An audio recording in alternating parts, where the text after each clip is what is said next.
Welcome to this tutorial on the myFSU portal homepage.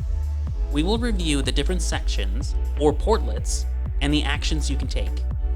In the top left corner, the information block displays your EMPL ID, FSU ID, and email. Any holds or to-do items on your account will also appear here. Select a hold or to-do item to navigate to a new page where you can view specific details about the task, such as whether it's a registration or a financial hold. Next to the information block is the My Academics portlet. Any registration holds will be displayed here.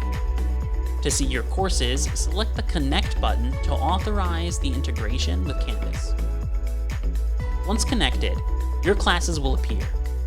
You can toggle the Show My Grades button to view or hide your grades for each course. Below your courses, you can find links to the academic calendar, schedule assistant, and your unofficial transcript. Underneath the information block is the myFSU Links portlet. You can personalize this section by selecting Customize.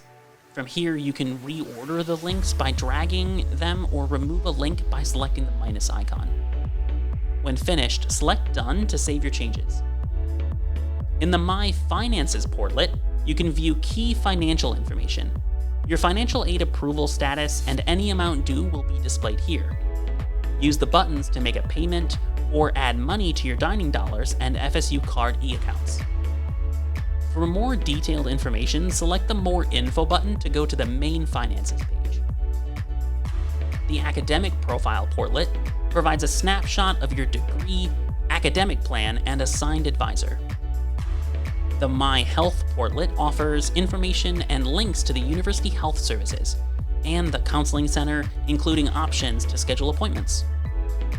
Finally, in the top right corner, the Campus Events portlet shows upcoming events around campus.